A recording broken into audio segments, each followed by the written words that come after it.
or once every symbol in the drawing is associated with a plant species from the plant database file, we can click on gCADPlus plant schedule. So we've worked through all of these options here. It's time to draw the plant schedule. The simplest option is to take the first draw standard schedule option, and we first ask for a height of text. I previously used 150, so I can accept that, and then we're asked for a corner point, and we drag down to draw the schedule. And if I zoom in, you can see the schedule is drawn using the current text style in the height that we nominated, and there's an automatic count. If we change the number of instances of a particular species in the design, we just update. We use gCADPlus and update the plant schedule, and that will recount them and refresh the number. But you do have some other options. We could, let's just select that one and explode that block so it will stay there when I run the next option.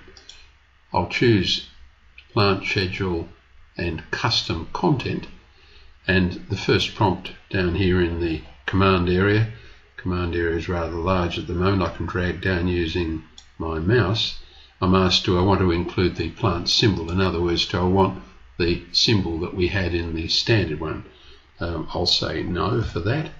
Do I want to include the red circle markers? This gives you an opportunity of sort of numbering the design, and then you can explode the block and drag some numbers into the planting zone if you like. It's not a system that I particularly like, but we've added it because the user has requested it. Do I want to include the code? I'll say Y for yes. Do I want the botanical name? Yes, and the common name, and I want them printed one under the other, and I'll say no for that, and we accept our height, and we'll put it in the similar sort of area there, and away we go. So the plant schedule is drawn. There is no symbol at the left, and there's the botanical name and common name and code this time, so that you can identify from a code that's in the drawing.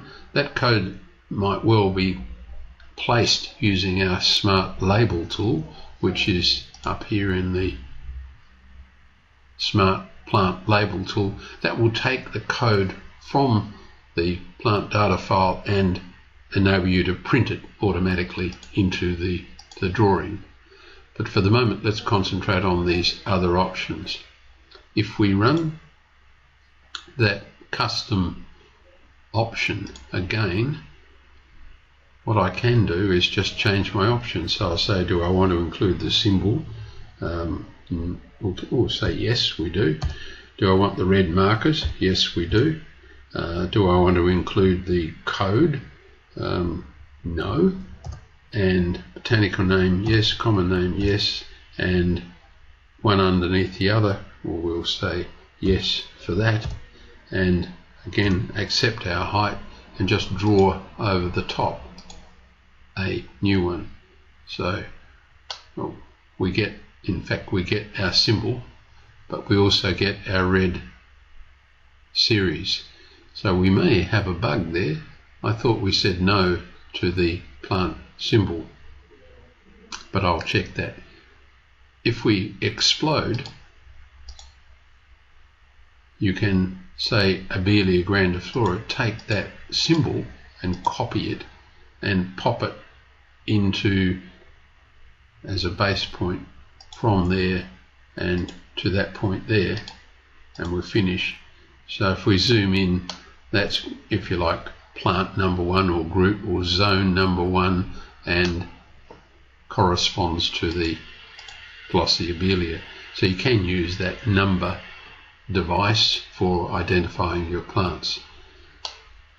So the option, you can see that now we're printing one name under botanical name on top, common name underneath. So the custom option does give you a few options to try.